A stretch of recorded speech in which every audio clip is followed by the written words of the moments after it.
Dona Beatriz herdou dos pais a devoção ao santo, mas aos 8 anos, quando teve uma doença conhecida na época como coreia e considerada incurável pelos médicos, é que a fé aumentou. A mãe dela fez uma promessa a Santo Antônio e Beatriz foi curada. Aí a mamãe foi lá com Santo Antônio, né? Falou para ele: ó, Santo Antônio, eu não posso deixar a Beatriz para trás e ir licionar, que tinha os outros todos, né? E, ao mesmo tempo, eu não posso também levar a Beatriz, porque chega lá, era no grupo, todo mundo caçoa, todo mundo ri, não entende o que é. Mas se o senhor me der a cura da Beatriz, eu prometo que todo dia 13 de junho eu dou para os pobres 13 mil réis de pão. E, na ocasião, era um saco enorme de pão com 13 mil réis, né?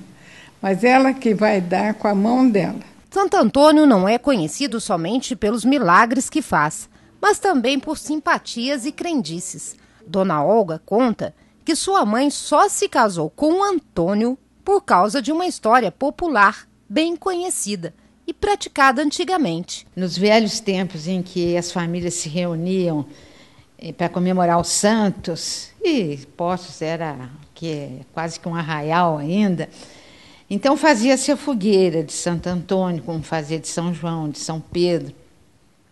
E havia, então, uma simpatia de jogar um vintém na fogueira, deixar queimar.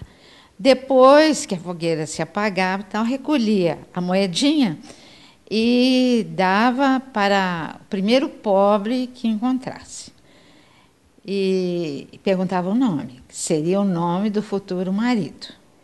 Minha mãe pegou a moedinha que ela havia jogado na fogueira, encontrou-se um pobre no dia seguinte e deu a moedinha e perguntou: como é o seu nome?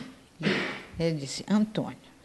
Minha mãe falou: Antônio é o único tunico que eu conheço, é meu primo. Pois casou-se com Antônio. Casou-se com Antônio. Fernando de Bulhões era o nome verdadeiro de Santo Antônio. Ele nasceu no dia 15 de agosto do século XII, em Lisboa. Aos 15 anos, ele entrou para a ordem agostiniana, mas somente mais tarde, quando entrou para a ordem franciscana, é que trocou o nome para Antônio. Ele foi o primeiro teólogo da igreja e também o único canonizado 1 ano após a sua morte. A fama de casamenteiro vem de uma história bem interessante. Conta-se que uma senhora ficou viúva somente com uma filha e com uma grande dívida. E ela incentivava a filha a se prostituir e a filha não queria, para que com isso conseguisse o dinheiro para saldar a dívida.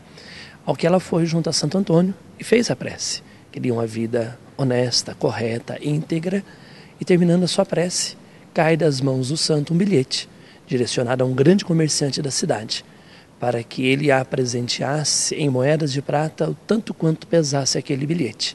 E o bilhete assinado por Santo Antônio. Foi ao comércio, o comerciante tirou, achou engraçado, duvidou, mas colocou o bilhete num prato de uma balança.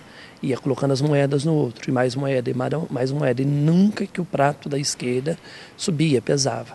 Depois de uma certa quantia, então assim houve então o peso. Aquela moeda, aquela quantidade foi doada à jovem, saldou a dívida, ela ficou afortunada na cidade e aí despertou o interesse de grandes e honestos jovens, ricos também, para que se casassem com ela. Então é disso, né? Tudo isso é fruto da história que o povo vai criando em torno da devoção aos seus santos. Hoje, dia de Santo Antônio, a capela fica bem movimentada. E todos os anos, Dona Amparo faz questão de estar aqui. Ela conta que não fez nenhuma maldade com o santo, mas que só se casou porque fez uma promessa a ele. Eu pedia sempre ele que eu queria o casamento e tal. Me arrumou um marido muito bom e fui muito feliz. Hoje viúva, jura que não veio à capela pedir ao santo outro marido. Agora não. Por quê? Não, porque estou com 93 anos, né? Além de casamenteiro, a história de Santo Antônio também está ligada ao pão. Padre Francisco explica o motivo. Conta-se certos fatos que O irmão cozinheiro foi à despensa pegar os pães para a hora da refeição dos frades e não encontrou nada e foi reclamar com Antônio. Ele falou, volte lá e procure direito, você não olhou direito. Ele voltando à despensa, chegou lá, havia o bastante, já que Antônio anteriormente havia distribuído os pães que tinha sido preparado para a refeição dos frades.